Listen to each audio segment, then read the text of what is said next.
Chapter 4. The Story of the Bald-Headed Man. We followed the Indian down a sordid and common passage, ill-lit and worse furnished, until he came to a door upon the right, which he threw open. A blaze of yellow light streamed out upon us, and in the center of the glare there stood a small man with a very high head, a bristle of red hair all round the fringe of it, and a bald, shining scalp which shot out from among it like a mountain peak from fir trees. He writhed his hands together as he stood, and his features were in a perpetual jerk, now smiling, now scowling, but never for an instant in repose. Nature had given him a pendulous lip and a too visible line of yellow and irregular teeth, which he strove feebly to conceal by constantly passing his hand over the lower part of his face. In spite of his obtrusive baldness, he gave the impression of youth. In point of fact, he had just turned his 30th year. "Your servant, Miss Marsden," he kept repeating in a thin, high voice. "Your servant, gentlemen. Pray step into my little sanctum. A small place, miss, but furnished to my own liking. An oasis of art in the howling desert of South London."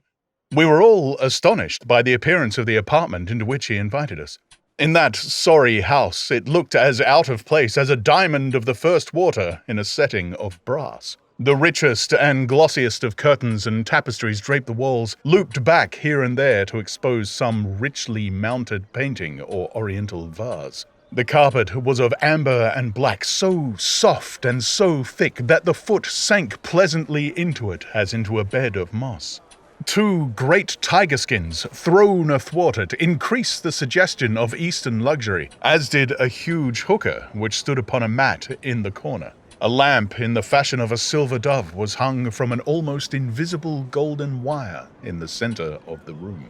As it burned, it filled the air with a subtle and aromatic odor. "Mr. Thaddeus Sholto," said the little man, still jerking and smiling. "That is my name. You are Miss Morstan, of course, and these gentlemen—" "This is Mr. Sherlock Holmes, and this is Dr. Watson." "A doctor, eh?" cried he, much excited. "Have you your stethoscope? Might I ask you, would you have the kindness?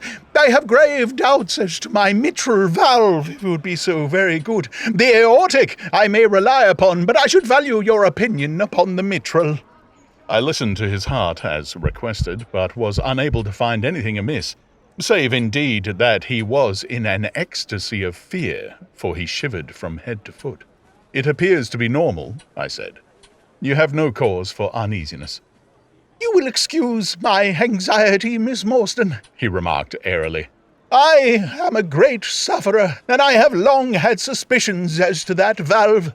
I'm delighted to hear that they are unwarranted. Had your father, Miss Morstan, refrained from throwing a strain upon his heart, he might have been alive now."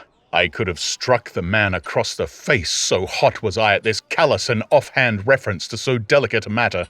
Miss Morstan sat down, and her face grew white to the lips. "I knew in my heart that he was dead," said she.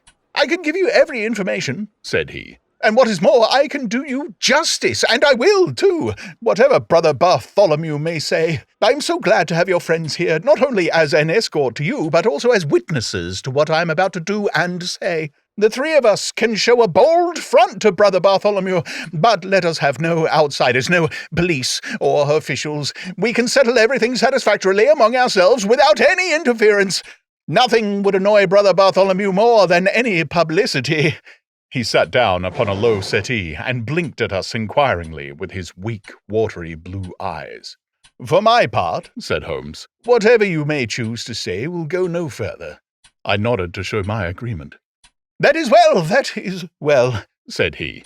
"May I offer you a glass of Chianti, Miss Morstan, or of Tokay? I keep no other wines. Shall I open a flask? No? Well, then, I trust that you have no objection to tobacco smoke, to the mild balsamic odor of the Eastern tobacco. I am a little nervous, and I find my hookah an invaluable sedative." He applied a taper to the great bowl, and the smoke bubbled merrily through the rosewater. We sat, all three, in a semicircle, with our heads advanced and our chins upon our hands, while the strange, jerky little fellow, with his high, shining head, puffed uneasily in the center. "When I first determined to make this communication to you," said he, "I may have given you my address, but I feared that you might disregard my request and bring unpleasant people with you. I took the liberty, therefore, of making an appointment in such a way that my man Williams might be able to see you first. I have complete confidence in his discretion, and he had orders, if he were dissatisfied, to proceed no further in the matter. You will excuse these precautions, but I am a man of somewhat retiring, and I might even say refined tastes, and there is nothing more unaesthetic than a policeman. I have a natural shrinking from all forms of rough materialism. I seldom come in contact with the rough crowd. I live, as you see, with some little atmosphere of elegance around me. I may call myself a patron of the arts. It is my weakness. The landscape is a general Corot, and though a connoisseur may perhaps throw doubt upon that Salvator Rosa, there cannot be the least question about the Bouguereau. I'm partial to the modern French school." You will excuse me, Mr. Sholto, said Miss Morstan, but I'm here at your request to learn something which you desire to tell me. It is very late, and I should desire the interview to be as short as possible. "At the best, it may take some time," he answered, "for we shall certainly have to go to Norwood and see Brother Bartholomew. We shall all go and try if we can get the better of Brother Bartholomew. He is very angry with me for taking the course which has seemed right to me. I had quite high words with him last night. You cannot imagine what a terrible fellow he is when he is angry." "If we are to go to Norwood, it would perhaps be as well to start at once," I ventured to remark. He laughed until his ears were quite red. "That would hardly do," he cried. "I don't know what he would say if I brought you in that sudden way. No, I must prepare you by showing you how we all stand to each other. In the first place, I must tell you that there are several points in the story of which I am myself ignorant. I can only lay the facts before you as far as I know them myself. My father was, as you may have guessed, Major John Sholto, once of the Indian Army. He retired some 11 years ago and came to live in Pondicherry Lodge in Upper Norwood. He had prospered in India and brought back with him a considerable sum of money, a large collection of valuable curiosities, and a staff of native servants. With these advantages, he bought himself a house and lived in great luxury. My twin brother Bartholomew and I were the only children. I very well remember the sensation which was caused by the disappearance of Captain Morstan. We read the details in the papers, and knowing that he had been a friend of our father's, we discussed the case freely in his presence. He used to join in our speculations as to what could have happened. Never for an instant did we suspect that he had the whole secret hidden in his own breast, that of all men he alone knew the fate of Arthur Morstan. We did know, however, that some mystery, some positive danger overhung our father. He was very fearful of going out alone, and he always employed 2 prize fighters to act as porters at Pondicherry Lodge. Williams, who drove you tonight, was one of them. He was once lightweight champion of England. Our father would never tell us what it was he feared, but he had a most marked aversion to men with wooden legs. On one occasion, he actually fired his revolver at a wooden-legged man who proved to be a harmless tradesman canvassing for orders. We had to pay a large sum to hush the matter up. My brother and I used to think this a mere whim of my father's, but events have since led us to change our opinion.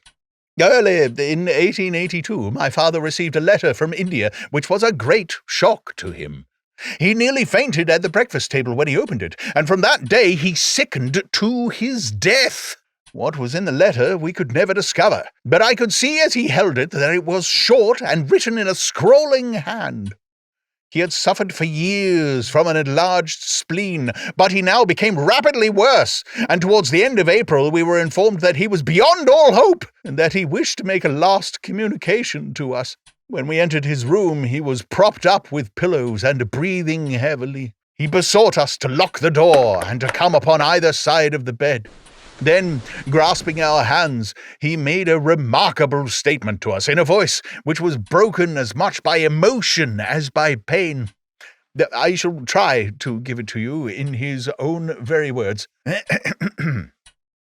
I have only one thing, he said, which weighs upon my mind at this supreme moment.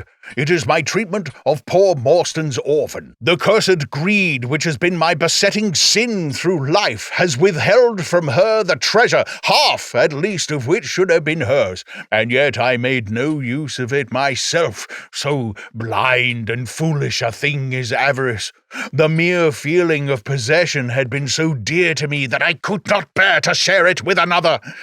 See that chapelet dipped with pearls beside the quinine bottle.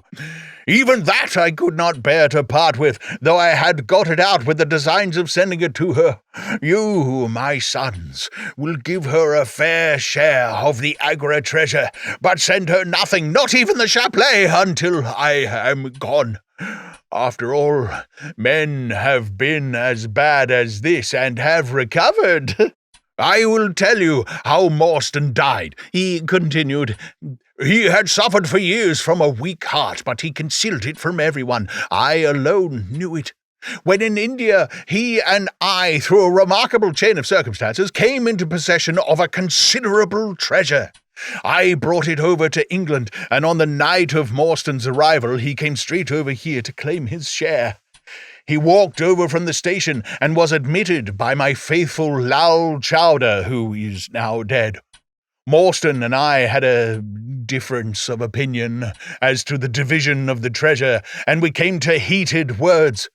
Morstan had sprung out of his chair in a paroxysm of anger when he suddenly pressed his hand to his side. His face turned a dusky hue, and he fell backwards, cutting his head against the corner of the treasure chest. When I stooped over him, I found, to my horror, that he was dead.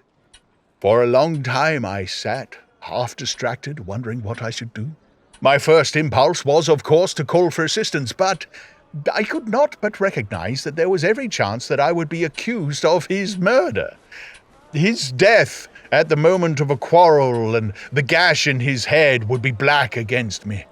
Again, an official inquiry could not be made without bringing out some facts about the treasure which I was particularly anxious to keep secret. He had told me that no soul upon earth knew where he had gone. There seemed to be no necessity why any soul should ever know.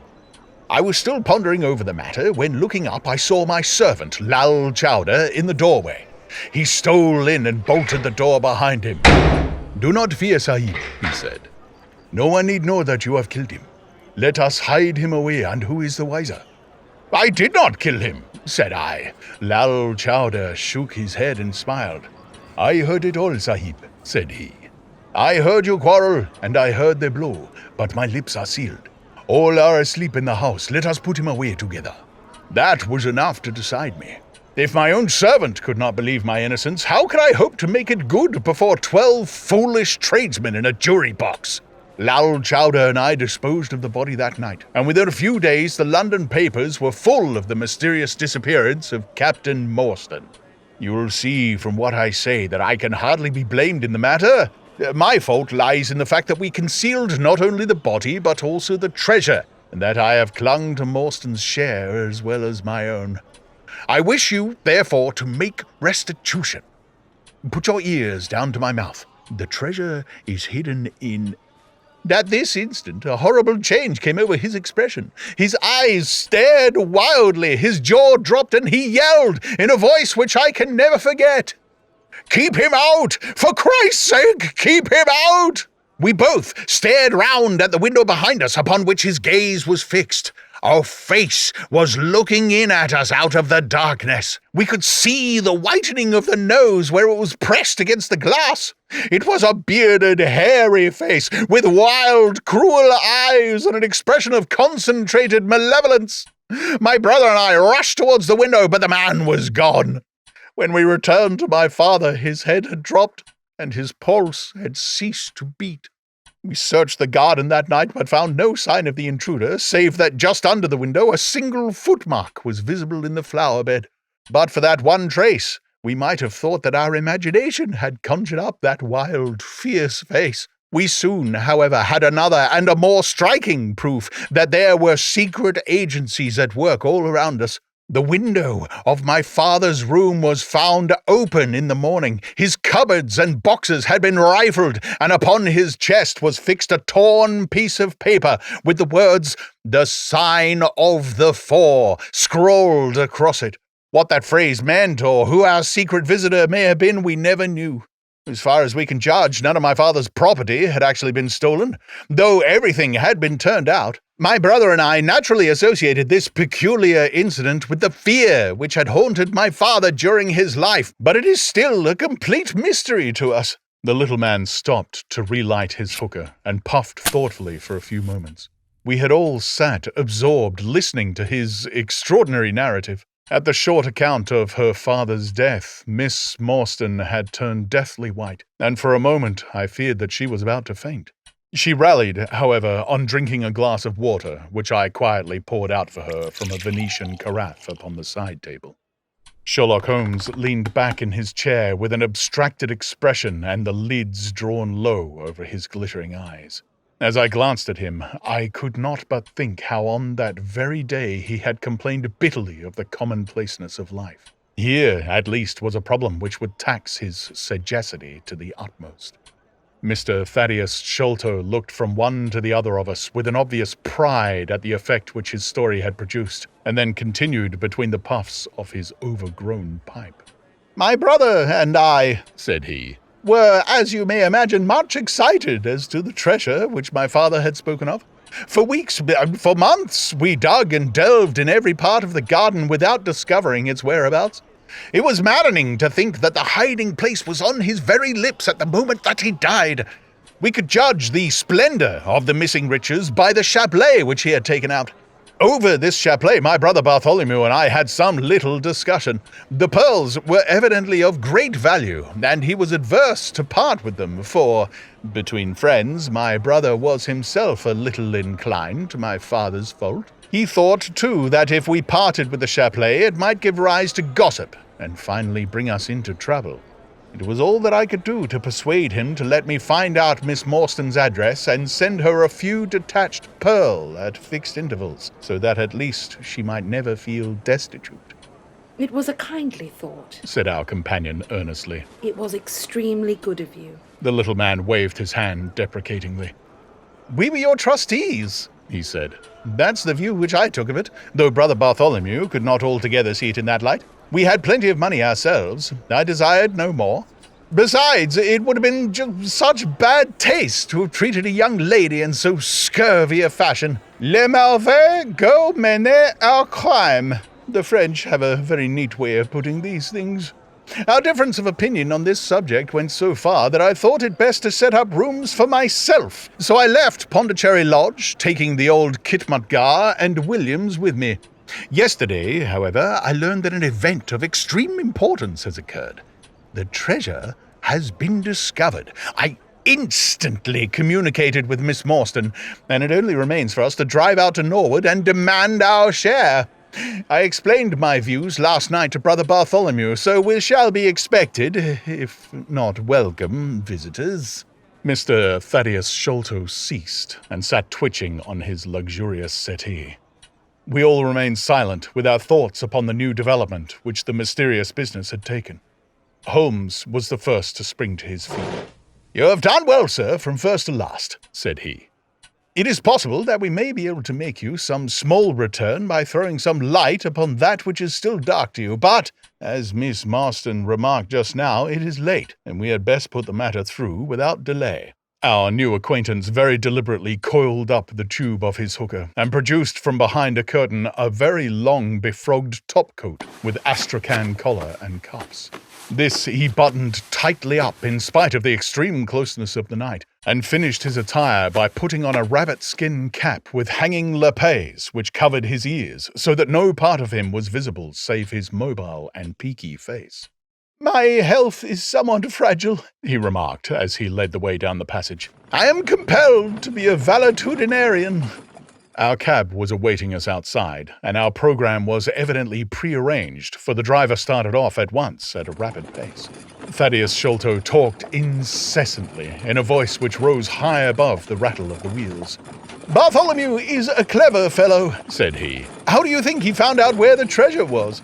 He had come to the conclusion that it was somewhere indoors, so he worked out all the cubic space of the house and made measurements everywhere, so that not 1 inch should be unaccounted for. Among other things, he found that the height of the building was 74 feet, but on adding together the heights of all the separate rooms and making allowance for the space between, which he ascertained by borings, he could not bring the total to more than 70 feet. There were 4 feet unaccounted for. These could only be at the top of the building.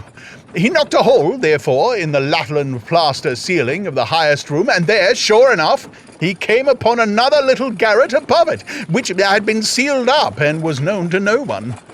In the center stood the treasure chest, resting upon 2 rafters. He lowered it through the hole, and there it lies.